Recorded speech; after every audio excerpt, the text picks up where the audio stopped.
កងកម្លាំងពិសេសអ៊ុយក្រែនបានបញ្ជាក់ថារថយន្តគាំទ្រក្របបាញ់ Iskander ត្រូវបានបំផ្លាញសម្រាប់ការបំផ្ទុះមួយនៅក្នុងតំបន់ខឹកស្វាគមន៍ប្រិយមិត្តបំផុតអ្នកគ្នាសម្រាប់ការតាមដានព្រឹត្តិការណ៍ព័ត៌មានអន្តរជាតិនាថ្ងៃទី6ខែវិច្ឆិកាឆ្នាំ2025កងកម្លាំងប្រតិបត្តិការពិសេសរបស់អ៊ុយក្រែន FFO បានបញ្ជាក់ថាយានដឹកជញ្ជូនសម្រាប់ប្រព័ន្ធកាំជ្រួច Iskander របស់រុស្ស៊ីត្រូវបានបំផ្លាញកាលពីថ្ងៃទី4ខែវិច្ឆិកានៅតំបន់ខឹកកងកម្លាំង SSO បានសរសេរនៅលើបណ្ដាញ Telegram ថាកតកម្មនេះត្រូវបានធ្វើឡើងរួមគ្នាជាមួយនឹងចលនាបកពួករុស្ស៊ី Chonaya Iskra ដែលត្រូវបានហៅរហស្សនាមថាជា Black Spark នៅជិតភូមិ Osvanivkovo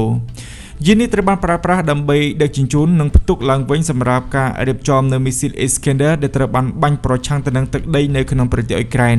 កងកម្លាំងពិសេសរបស់អ៊ុយក្រែននិងកង Chonaya Iskra ក៏បានបំផ្លាញទៅលើស្ថានីយ៍រ៉ាដា 1L122 Harmony ដែលស្ថិតនៅជិតភូមិ Nizi Rutets នៅក្នុងតំបន់ដូចគ្នានេះរ៉ាដាខ្នាតតូចក៏ត្រូវបានគេរាយការណ៍ថាបានប្រើដើម្បីស្វែងរកនិងតាមដានគោលដៅនៅពេលអាកាសនិងផ្ដល់ទិន្នន័យកំណត់គោលដៅសម្រាប់ការការពារដែនអាកាសរបស់រុស្ស៊ីកងកម្លាំងប្រតិបត្តិការពិសេសរបស់អ៊ុយក្រែនបាននិយាយថាពួកគេបានបន្តធ្វើនិងបានកាត់ផ្ដាច់ទៅលើកងកម្លាំងរុស្ស៊ីដែលធ្វើឲ្យខូចដល់សមត្ថភាពនៃការប្រយុទ្ធរបស់ពួកគេ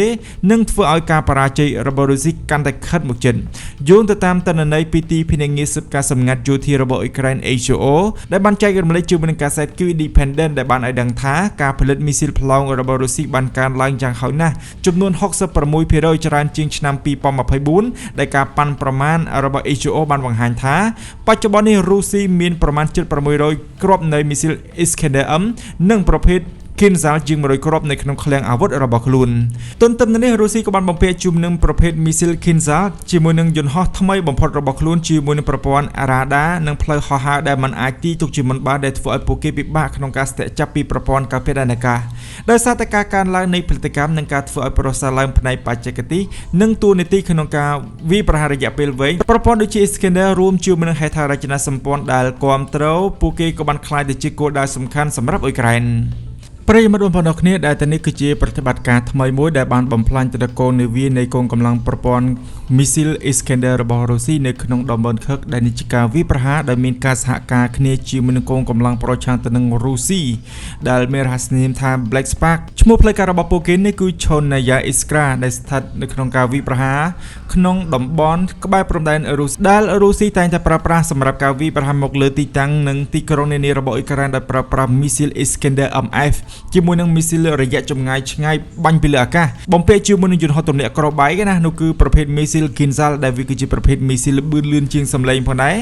យ៉ាងណាមិញយោងទៅតាមរបាយការណ៍ពីកងកម្លាំងអ៊ុយក្រែនបានបង្ហាញថារុស្ស៊ីបានធ្វើបច្ចុប្បន្នភាពក៏ដូចជាការធ្វើទំនើបកម្មទៅលើមីស៊ីលថ្មីរបស់ខ្លួននឹងគឺជាមួយនឹងប្រព័ន្ធនៃការគេចចេញពីប្រព័ន្ធការពារដែនអាកាសដែលវាអាចផ្លាស់ប្ដូរទិសដៅធ្វើឲ្យប្រព័ន្ធការពារដែនអាកាសទំនើបរបស់អ៊ុយក្រែនដែលទទួលបានពីប្រទេសលោកខាងលិចនឹងពិបាកក្នុងការស្ទាក់ចាប់ជាស្ដែងដោយត្រង់ការវាយប្រហារកាលពីអំឡុងខែតុលាកន្លងទៅជាមួយនឹងសមត្ថភាពនៃការវាយប្រហារដោយមីស៊ីល Iskander នេះផងដែររុស្ស៊ីបានបាញ់ប្រហារចំទៅលើកណ្ដាលទីក្រុងគីវដែលបានបំផ្លាញទៅដល់អគាររបស់រដ្ឋាភិបាលអ៊ុយក្រែនតែម្ដងដែលវាគឺជាទីស្នាក់ការរបស់នាយករដ្ឋមន្ត្រីណាហើយយ៉ាងណាមិញការបំផ្លាញនេះគឺថាមានការផ្ទុះជាមួយនឹងក្បាលគ្រាប់ដ៏ខ្លាំងក្លា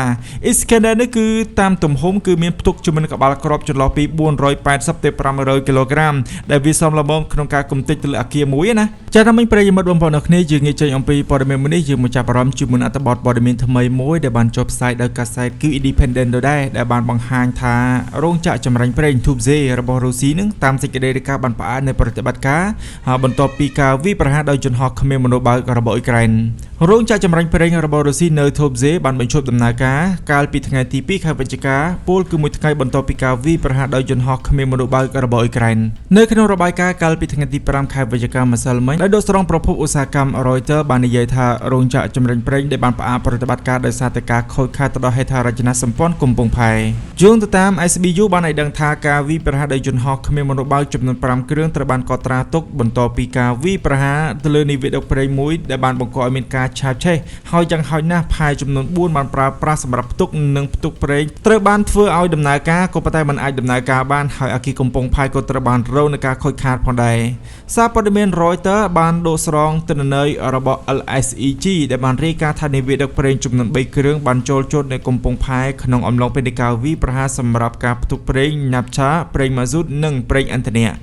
អគ្គសេនាធិការនៃកងកម្លាំងប្រដាប់អាវុធអ៊ុយក្រែនបានបញ្ជាក់កាលពីថ្ងៃទី2ខែវិច្ឆិកាកន្លងទៅនោះថាហេដ្ឋារចនាសម្ព័ន្ធប្រេងនៃកំពង់ផែសមុទ្រដែលមានទីតាំងនៅឆ្នេរសមុទ្រខ្មៅក្នុងទីក្រុងកំពង់ផែថូបសេបានរងនឹងការខូចខាតទាំងស្រុងយ៉ាងណាមិញស្ថានីយ៍នៅថូបសេដែលដំណើរការដោយក្រុមហ៊ុនប្រេងរដ្ឋ Rosneft របស់រុស្ស៊ីទីក្រុងនេះបានបម្រើការជាមជ្ឈមណ្ឌលដ៏សំខាន់សម្រាប់ការនាំចេញប្រេងរបស់រុស្ស៊ីជាមួយនឹងស្ថានីយ៍និងហេដ្ឋារចនាសម្ព័ន្ធដែលវាមានសារៈសំខាន់ចំពោះការដឹកជញ្ជូនថាមពលរបស់ប្រទេសនេះ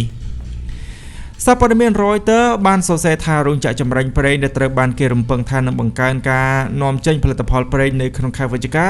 រោងចក្រដែលមានសមត្ថភាពផលិតរហូតដល់ទៅប្រមាណ240,000បារ៉ែលនៅក្នុងមួយថ្ងៃ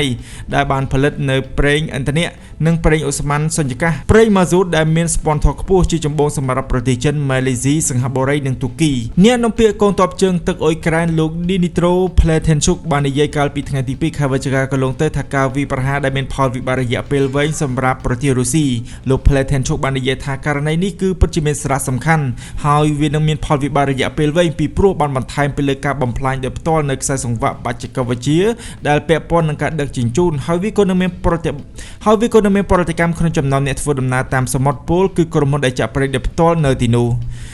ដែលនេះក៏នឹងបង្កើននៅបុព្វលាភធានារ៉ាប់រងផងដែរហើយជាគោលការណ៍វានឹងរារាំងមនុស្សជាច្រើនមិនឲ្យចូលកំពង់ផែទាំងនេះទីភ្នាក់ងារសារព័ត៌មាន Reuters កាលពីថ្ងៃទី5ខែវិច្ឆិកាដោយដកស្រង់ប្រភពរបស់ខ្លួនថារោងចក្រចម្រាញ់ប្រេងនៅទីក្រុងដូបសេបានផ្អាប់ដំណើរការមួយថ្ងៃបន្ទាប់ពីការវាយប្រហារដែលដោយសារតែការខូចខាតនៅហេដ្ឋារចនាសម្ព័ន្ធកំពង់ផែនេះបណ្ដាញ Telegram របស់រុស្ស៊ីដោយដកស្រង់តាមសេចក្តីរាយការណ៍ពីអ្នកស្រុកបានកត់សម្គាល់ថាយ៉ាងហោចណាស់មានភ្លើងឆេះចំនួន3ត្រូវបានកើតឡើងនៅជុំវិញស្ថានីយ៍ប្រេងរួមទាំងកប៉ាល់ដឹកប្រេងផងដែរមន្ត្រីមកពីស្នាក់ការប្រតិបត្តិការក្នុងតំបន់ Krasnodar ក្រោយមកបានបញ្ជាក់ថាការវាយប្រហារដោយជំនះគ្មានមនុស្សបើកដែលបានបង្កនឹងការខូចខាតដល់ហេដ្ឋារចនាសម្ព័ន្ធកំពង់ផែក្រមមន្ត្រីបានបន្ថែមថាហេដ្ឋារចនាសម្ព័ន្ធនាវាអគារនិងហេដ្ឋារចនាសម្ព័ន្ធស្ថានីយ៍បានរងនឹងការខូចខាតនៅក្នុងការវាយប្រហារនេះយ៉ាងណាមិញបើយោងទៅតាមប្រភពពី SBU បាននិយាយថាកងកម្លាំងរបស់ខ្លួននៅតែបន្តវាយប្រហារទៅលើហេដ្ឋារចនាសម្ព័ន្ធប្រេងរបស់រុស្ស៊ីដែលផ្ដល់នូវធនធានទៅដល់សត្រូវសម្រាប់ការឈ្លានពានប្រឆាំងនឹងអ៊ុយក្រែនដោយរាបណាសង្គ្រាមនៅតែបន្តអណ្ដាតភ្លើងនៅបន្តឆាបឆេះយ៉ាងសន្ធោសន្ធៅនៅឯរោងចក្រចម្រាញ់ប្រេងរបស់រុស្ស៊ីទាំងអស់នាពេលខាងមុខយ៉ាងណាមិញកាលពីថ្ងៃទី3ខែវិច្ឆិកាសារព័ត៌មាន BBC បានចេញផ្សាយបង្ហាញនៅរូបភាពផ្កាយរណបដែលបានបង្ហាញអំពីការលិចធ្លាយនៅក្នុងសមុទ្រខ្មៅលាតសន្ធឹងប្រហែល 3.6 គីឡូម៉ែត្រពីស្ថានីយ៍ដែលរងនឹងការខូចខាតសម្រាប់ការវាយប្រហារនេះការឆាបឆេះនេះបានកើតឡើងនៅពេលដែលការវាយប្រហារដោយយន្តហោះគ្មានមនុស្សបើករបស់អ៊ុយក្រែនទៅលើតំបន់ផ្សេងៗនៃប្រទេសរុស្ស៊ីការផ្ទុះនិងផ្សែងត្រូវបានគេរាយការណ៍នៅជិតទីក្រុងអូយ៉ូលបន្ទាប់ពីការវាយប្រហារនៅក្នុងតំបន់ Krasnodar នេះប្រពន្ធមួយនៅក្នុងទីភ្នាក់ងារស៊ើបការយោធា HO បាន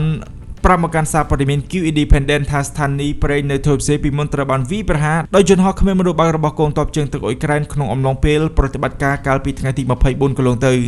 អ៊ុយក្រែនដែលតែងតែបើកការវាយប្រហារយ៉ាងស៊ីជម្រៅប្រឆាំងទៅនឹងកន្លែងយោធានិងឧស្សាហកម្មក្នុងប្រទេសរុស្ស៊ីដោយពឹងផ្អែកជាចម្បងទៅលើយន្តហោះគ្មានមនុស្សបើកដែលអភិវឌ្ឍនៅក្នុងស្រុកការផលិតប្រេងនិងឧស្ម័នរបស់រុស្ស៊ីនៅតែបន្តរងនឹងការវាយប្រហារខណៈដែលទីក្រុងគៀវប៉ុនប៉ងធ្វើឲ្យបាត់បង់នូវប្រភពមូលនិធិចម្បងរបស់ទីក្រុងមូស្គូសម្រាប់សង្គ្រាមរបស់ខ្លួននៅក្នុងប្រទេសអ៊ុយក្រែន។